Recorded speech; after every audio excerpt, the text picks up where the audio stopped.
아침 말씀. 오늘 본문 말씀은 누가복음 2장 21절에서 40절입니다.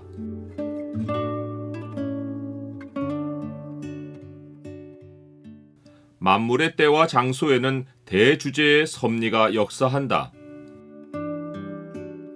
오늘 본문을 소망의 창으로 보면 주의 구원이 미치는 범위가 어디까지인지가 보입니다. 소망의 창을 보여주는 구절은 2장 30절에서 32절까지입니다. 내 눈이 주의 구원을 보았사오니 이는 만민 앞에 예비하신 것이요 이방을 비치는 빛이요 주의 백성 이스라엘의 영광이니이다 하니.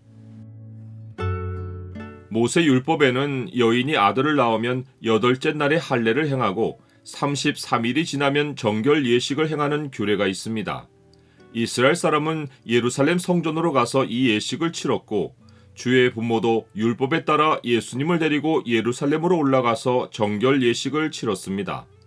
예수님은 첫 태생이었기에 주의 부모는 정결 예식과 함께 예수님을 죽게 드리는 일도 동시에 행했습니다.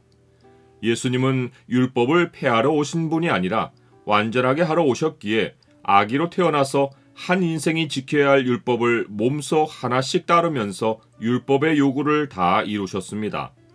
주의 부모가 예루살렘을 찾을 때 하나님은 아기 예수를 맞도록 두 사람을 준비해 놓으셨습니다.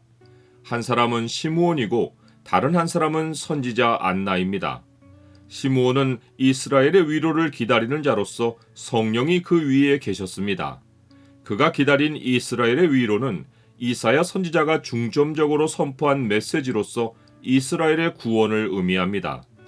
너희 하나님이 이르시되 너희는 위로하라 내 백성을 위로하라 너희는 예루살렘의 마음에 닿도록 말하며 그것에게 외치라 그 노역의 때가 끝났고 그 죄악이 사함을 받았느니라 그의 모든 죄로 말미암아 여호와의 손에서 벌을 배나 받았느니라 할지니라 하시니라. 시므온은 주의 그리스도 곧 여호와 하나님이 세우신 메시아를 보기 전에는 죽지 않을 것이라는 성령의 지시를 받았습니다. 하지만 그 메시아를 언제 어느 장소에서 볼 수 있을지는 알 수 없었습니다.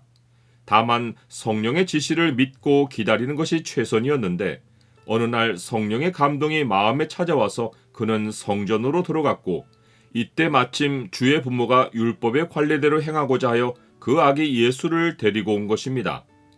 여선지자 안나도 결혼한 후 7해 동안 남편과 함께 살다가 과부가 되어 84세가 되기까지 성전을 떠나지 않고 주야로 금식하며 기도함으로 섬겼습니다. 이는 성전에서 먹고 자고 했다는 것이 아니라 그 오랜 세월 동안 매일 주야로 성전을 찾아 금식하며 기도했다는 뜻입니다. 그러하니 그가 성전으로 올라오는 시간과 주의 부모가 아기 예수를 데리고 오는 시간이 엇갈릴 수 있습니다. 그런데 안나 선지자도 시므온처럼 마침 이때에 나와서 곧 주의 부모가 아기 예수를 데리고 오는 그때 성전으로 올라와서 예수님과 마주합니다. 이것이 하나님의 타이밍입니다. 내가 어느 시각 어느 장소에 있는 것은 역사를 정확히 운행하시는 하나님의 섭리입니다. 시므온은 아기를 안고 하나님을 찬송하며 주제여 이제는 말씀하신 대로 종을 평안히 놓아주시는도다 라고 말합니다. 주께서 이제는 자기로 죽을 수 있게 하신다는 뜻입니다. 주제라는 말은 만물에 대한 하나님의 절대 주권을 강조하는 칭호입니다. 베드로와 요한이 붙잡혔다가 놓인 후에 교회는 대주제 하나님을 부르며 기도했습니다. 그들이 듣고 한 마음으로 하나님께 소리를 높여 이르되 대주제여 천지와 바다와 그 가운데 만물을 지으신 이시오. 시몬의 인생 시작과 마침은 주제이신 하나님의 섭리 안에 있고 우리 모두의 인생도 그러합니다. 나는 내가 구원받은 것이 대주제 하나님의 오차없는 섭리로 이루어진 일임을 압니까? 하나님은 대주제로서 인간사의 세세한 사건을 철저한 섭리로 인도하며 장래일 곧 예수 그리스도의 영광을 성령으로 보여주십니다.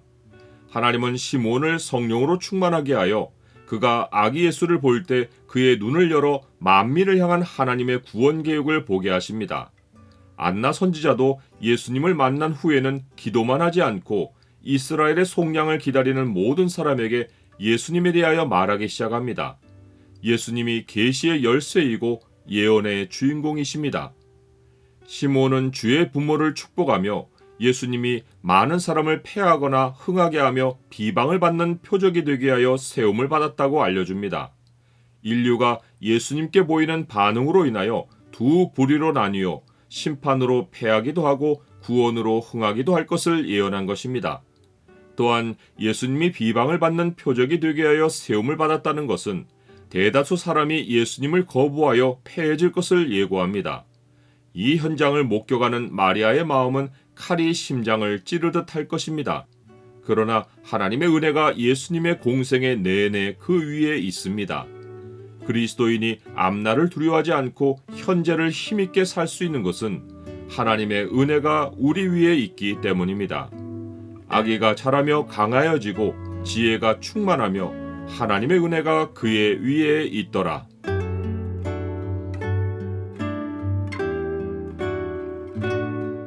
주님, 매일 예측 못할 일이 벌어져도 대주제이신 주의 섭리가 역사하고 있음을 압니다.